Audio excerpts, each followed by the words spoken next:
I love that this is a year where I feel like so much is happening for you at so many angles. It's wild. And whether it's, I mean, you're Kev on stage, you're Kev on podcast, you're Kev on on TV. Kev on everything. Literally Kev on everything. So, but when did that come about? Like, when did you decide, okay, Kevin Fredrickson, working, you're doing comedy as much as you can, and then before it became like a full-time thing, when did you decide, okay, I'm gonna become KevOnStage? I was working at the Spanaway branch of KeyBank, and I was on Twitter. This must have been 2009. Very, very early on Twitter. And, you know, people were just making jokes. Everybody's making jokes and stuff. People were getting fired. Like, people would, like, not like a joke you said, search your name, Google you, find out where you worked, and email, like, your boss. Oh, okay. And get fired. And people were getting fired. And I was like, I can't afford to lose my job over some, like, sports take. Like, if you didn't like something they said, they'd be like, you know, you could do like fake retweets at the time. You would like write RT and then just say the person said that. And at that time, it looked real.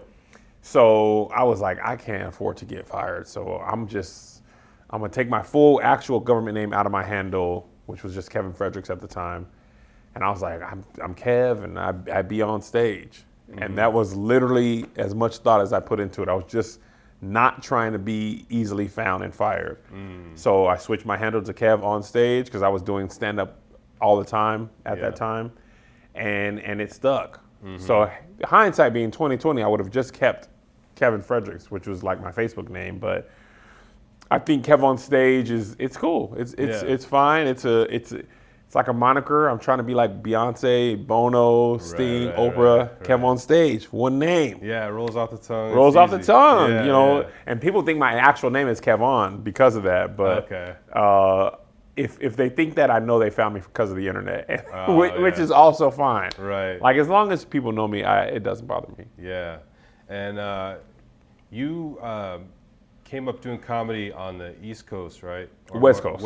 Mostly on the West Coast. Yeah, Washington State. Okay, yeah. And so when did you really kind of find your people, like your group, like kind of the comics that you still sort of relate to and hang out with today? Well, in Washington, there was only really like Nate Jackson. He was the only like working comedian who was like working nationally. There was like, I was cool with, you know, the local comics, you know, but he was the only one that was doing it on a large scale. So in Washington was like me, Nate, Big Irish J, the comedian named Terrence. Those were the only people that were kind of doing comedy consistently. And then I moved to, we had the Bay Area Black Comedy Competition. I don't remember what year it was. And I met like Lance Woods, who I'm still cool with. But then when I moved here, that's when I met Tony Baker, Tahir, through All Def. Yeah. So Brandon Lewis, you know, pretty much the majority of the people I met through All Def, because I actually didn't really do stand-up on stage that much when I first moved to LA. My wife was like, we're not gonna move to LA and then you're on stage 4 or 5 nights a week like you were in Washington. She was like, in Washington, I had my own friends. I was familiar. You know, we're both new here. Yeah. You're not gonna leave me alone. Right. And I was like, fair. And it was hard to get on stage without, like, you would have to go and hang out, go to Denny's and like hang out all night. And she was not going for it. And I had small children who had to go to school. So, you know, it was really All Def. You know, that's where I met the majority of the people that I know. I met through All Def. And then later we would do stages together, but it was almost all Def. Yeah, I mean, you brought up an interesting point about the lifestyle of comics, because it is a lifestyle, and it doesn't really agree with everything else for most of the 9-to-5 world or the regular, you know, being married, having kids, and all that doesn't really work too well. Not at all. So how did you then decide, okay, you mentioned, okay, I need to do something different than most comedians do, but a lot of that came through content creation for you. Yeah. So how did that start? Well, interestingly enough, it started before I moved to LA. I remember being like, there's hardly any entertainment opportunities in Washington. There's very rarely a TV show even shooting there, much less a show you can actually audition and be on. So what happened was we were doing plays. We were trying to be like Tyler Perry, David E. Talbert, Jacarius Johnson. And we were on our way, but there wasn't enough people in Washington to like mount a successful black play. Urban play is what they called it. So we did our best, but it's like, even if we didn't do this, even if we got 3,000 people, that was going to be it, the one night. And we weren't doing that, by the way. We're getting like, I don't know, 68 people, which is the great. Start small. Yeah, start small. So I was like watching a lot of YouTube at the time, and I was realizing like these people have fans everywhere. So I was like, we can do internet comedy, like make people laugh on the internet. Hopefully we get fans all across the United States. Then when we come to their town, they'll be like, oh, I know those guys from YouTube. I want to go to their play because, you have the radio and stuff. And we didn't have, most of the black plays, if you're not Tyler Perry, they have like somebody from a movie, right? Somebody that was in a movie years before, isn't working right now, they'll go and do a play. But we weren't those people. So we're like, if we do a radio ad, they got to like hear our name and recognize us. Yeah. From the first video we did, we realized, first two videos we did were Stuff Black Church Girls Say and Stuff Black Parents Say. And from the first two videos, I was like, forget the play thing. I think the internet is the thing. Just like focus on that. I think we do that, we will build our own audience. Everything will be easier for us. And then within like a month or two of making videos on the Playmakers page, I started making on my own because I was like, I don't want to get boxed into only making church videos. So I started the KevOnStage page in Washington, and I just kept always building it. So when I moved here, I was like, okay, I got to go overdrive because I couldn't, we used to shoot in Aunt's dad's church for the Playmakers videos, and we didn't have anybody that we can go shoot for free that we knew in LA. So I just started going harder on the KevOnStage page, and I was making sometimes 3 to 5 videos a day, which at the time felt like a lot because you were shooting like actual cameras. Yeah. Like I would have to set up a camera, just a phone, take a memory card out, put that into my laptop, edit it, export it. Yeah. We weren't using phones like that. The quality wasn't there yet, right. Nor the editing software. So yeah, so I just went as hard as possible on KevOnStage, and then that kind of opened up a lot of the doors for me. As far as the ability to own your content, create it, to have that ability to really sort of guide it in every direction and however you want. Yeah. How has that been important for your comedy? Because that's really the ultimate freedom. Yeah, it is. I think for me, it's been like, he who pays says. Like if you pay for it, you get the final say. Yeah. So for a long time, it was by default because nobody was getting paid. I'm just making it and posting it. The first big thing we did that was like really expensive was Churchy. Yeah. And there was a lot of brand deals, money I saved, a lot of Spectrum commercials I saved, and I, made 8 episodes of that. And shout out to Jamal Henderson. He helped us meet executives at BET, and they bought it. And they couldn't have any creative control because it was already done. So that's kind of a process that we repeated with like the hospital and even Safe Space. We pay for it and then license it or partner with a company and make it. Now with Tubi, they're a little bit different. They let you have creative control even if they pay for it. They're like, hey, we trust that you built your audience, you know your audience. They're the only platform that I've worked with that's completely like, we don't have any say so. Yeah. No notes. You don't have to send us a script. You don't have to send an edit for approval. We trust you. And that's fantastic for me because, you get to make it as close to without, any impurities as possible. Right. Now, I got to be honest, when I work with BET, we had amazing executives and they said they've given us a lot of great notes, but, they also give you some notes that you don't agree with that you have to take. And that's also part of just making things, it's not a full negative.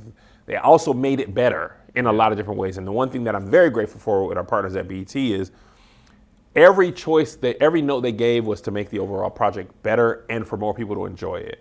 I am a comedian at heart, so sometimes I'm loyal to the joke to a fault. The executive is like, we got to tell the best story, so it's not all bad. A lot of times we hear people bemoan partnering with people, and it has its negatives, but also my TV exec was more experienced than I was at making good TV, so some of their notes were really helpful, and I can carry those with me when I'm making other projects. So yeah.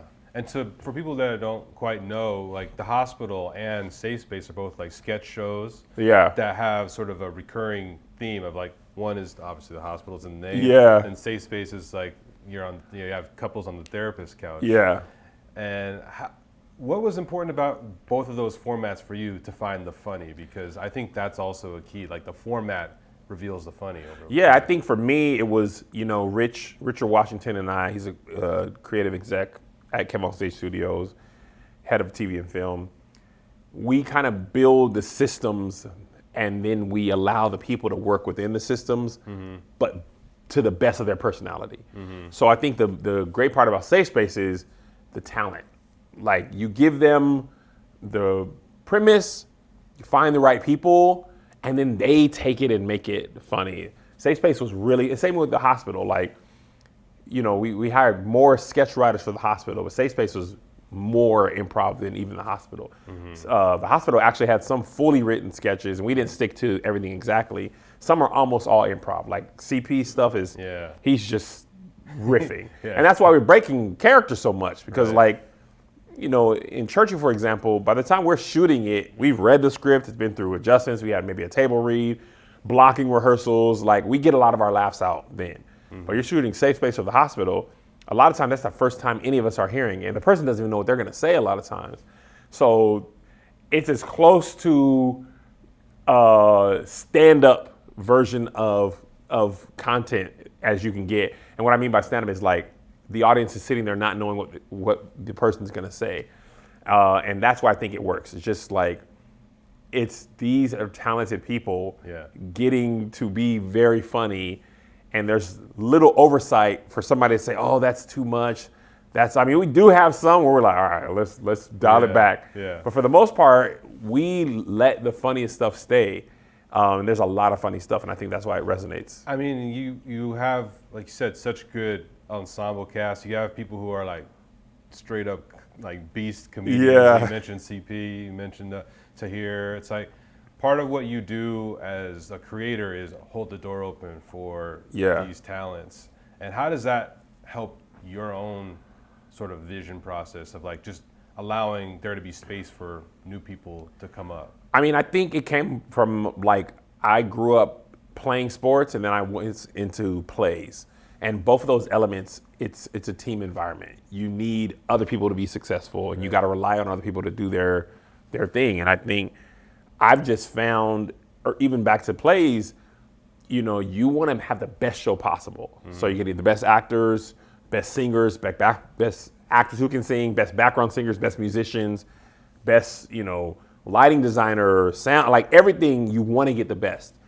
And then you put it all together and it's the best product. And I think that's the same approach that I take to creation. A lot of times this isn't me or really my group of friends, but a lot of comedians, I've been told, they won't take the best comedians. They'll take people who are okay, but nowhere near as good as them. So there's like don't outshine me. Yeah, I'm not like that. Like, challenge me. So my first tour, I took Tony and Tahir, and I remember a couple of comedians pulled me to the side like, are you sure you want to take Tony and Tahir? Like, they're good. And I was like, yeah. That's the point. Yeah, if you paid $30, I want you to be like, man, that was good from the first person to Kev. And I also want to be pushed. I'm competitive. Tony Baker would get, he was featuring for me. He would get standing ovations before I went on. So I'm like, all right, I got to do my thing, right? Like, I would rather that than like two people who stink it up. And then it's like, oh, now the good person's here. Like, well, now you've went through 30 minutes of a terrible show. And that's not a good experience for the person who paid. They're like, oh, where's Kev? Like, I want you to be like, dang, these people are all funny. And hopefully you follow them. So I just applied that to everything I do. I try to find the most talented people that I can think of, writers, actors, people on social media. And I have a pretty good eye for talent. I'm very rarely way off, because before I reach out to you, I usually consume a lot of your content. Like, you can't always tell if somebody can act, but if they make sketches on their own, it's not that different. And I've been blessed that I haven't completely whiffed on a person that's just like, oh, this is just not good at all. And it's usually just so many good people that it's hard to be bad, because there's so many good people that you're working with, so many good scene partners. It's hard to completely stink it up. Right. Where do you find the time to produce as much video content as you do? I have no idea, because you post like, I see you in my feed like 2-3 times a day. And I'm like, and I look at the date, and I'm like, these are like today. So the thing is, like, this is my job. Yeah. And I work really hard. Yeah. I think people compare me to themselves, but they also have a job. Like, you're thinking of, how does he do this? Because you're thinking of your actual day. You got to write or edit, drive to work and stuff. For the most part, I get up and think of funny things to say all day. Right. And the other thing is, I don't spend a lot of time thinking about what I'm going to do, editing it at all. I think if something funny happens right now, if I'm walk out of here and I trip and fall, I'll probably make a video immediately, and within 5 minutes, that video is going to be on 7 different platforms. So I'm not really precious about what I make. I feel like people think it's hard. It's like, this is not hard for me. It's something I love to do. I create freely out of joy. The guy who runs my donut shop, who hasn't taken a day off in 20 years, literally I was talking to him about this. Yeah. Because he was getting donuts because I support small home businesses. And he's like, he never takes a day off. 20 years, he's owned that donut shop. Every night at 8 p.m., he makes donuts, preparing for the day. Every day at 4 a.m., he comes and bakes them. Yeah. That is hard. That's hard. Right? Not to say what I'm making is not hard. It is, but it's not hard like that. People have hard jobs. I got to break rocks for a living. I got to drive a bus. Like, that is a hard job. Yeah. I just be silly for 2 minutes and post it within 5 minutes. That's not really hard. You're not for getting me. like cell phone calluses or nothing. No, no, not at all.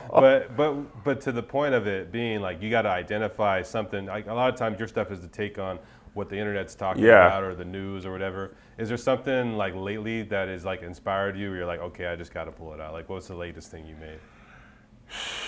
Something that you were just like, okay, this is ridiculous. Let me see what's in my phone. The most recent thing I made was this artist who was just like rolling around in a very silly way. But like, while I was walking up here, somebody tweeted, albums don't stick anymore at all. We used to be stuck on albums for months or years. And I was just like, okay, I think that's true, but also not true. Like, this is what when I see that post, I'm like, if I have 2 or 3 thoughts about something, I'll likely make a video. So to that thing, I'm like, part of the reason albums used to stick for months is because back in the day they were $15. Yeah. And you don't have $15 over and over and over. Right. So I think for me, I would think very hard about the album I'm going to purchase. And whether I liked it or not, I'm going to listen to it. Because it's cost me $15. Like, when I was in 10th grade, $15 was very hard to come by. Yeah. And I'm going to listen to it. And I've heard about it, been waiting for it, heard about it on TRL or 106 in Park. I've seen them at the mall. Like, they've been preparing me for it. I'm going to like download it and no pun intended. And I might not buy another album next week or the week after or even a month. Like, I'm going to listen to this. When I bought the Rough Riders compilation, which was the first album I bought, I listened to that thing for 3 months straight. Yeah. You know what I'm saying? So I think that's just something that I can make while I'm walking back to my car and be posting it before I even take off. So for me, it's like, I kind of designed my content to be able to make it easily because I feel like my approach is just inundate you with Kev. Like, I want to be unavoidable. Yeah. I want to make content on so many different topics. It's not even always comedic. I want people to just share you or have a thought or make you have a thought. Or right now, I've been doing a lot of podcasts. So if you don't follow me, but you follow, for example, The Pivot, which I did last week, and they collab with me, now you're seeing me on, The Pivot's platform or any of the 3 guys' platforms, or Funny Marco, or I interviewed Issa Rae for the first episode of Not My Best Moment. And Issa Rae doesn't do a whole bunch of interviews if she's not promoting something. So if you're interested in what Issa has to say, you got to hear me. Right. Because I asked the question. So people rip my stuff. I'm like, this is great. They rip it and post it on Threads. I'm like, this is like as close to getting bootlegged as possible. Yeah, that's what you want. Bootleg me. Like, like, obviously I'd love to make the money, but it's like the exposure will become capital or currency later. So in the spirit of giving, since we're, Thanksgiving, Yeah, exactly. Give it out. Exactly. I just want to be out here so much that you're eventually like, all right, what is he talking about? And that kind of works with marketing. Like for Safe Space, I was just doing the math on this because I was going to make a video about it yesterday, but I forgot. Somebody commented on the video yesterday I posted about Safe Space. You're like, okay, fine, Kev, I'll download Tubi and watch it. And that was the 26th sketch that I posted. and I post all the sketches on 7 platforms. So I don't have the math on hand, but like it's over 200 opportunities for you to even see that. Yeah. And that's kind of what it takes. Because think about how many videos you see in a day now. Like too many. Like there was a time I don't know how old you are, but you seem closer in age to me than very young. 39. 39. So back in the day, we used to have to be like, okay, I want to watch some videos. I'm going to go to my computer and go to I remember before YouTube, I used to go to break.com and watch videos. It was a thing I did for some time. Yeah. And then I went on about my day. Think about how many videos you consume on a daily basis. Hundreds. It's like breathing. Yeah, it's hundreds of pieces of content a day. So that's both way more exposure, but much harder to get somebody to actually do something. So you got to really hit them over and over and over and over and over and over and over before they make a decision. So that's why I just want to flood you. I want you to be like, oh my God, enough. Well, add one more to the pile, right? Yeah, absolutely. Once I saw cameras here, I was like, yeah, baby, I thought this was just an interview. Yeah. We got video content, baby. Let's go. That's what we do out here. So yeah, it's like that's my approach. Just keep going a lot. I mean, that's words to live by for comedy and for content and for everything else. So, but yeah, man, congrats on everything. Thank you very much. Year. Thank you. I appreciate it. Thank you for having me. Yeah.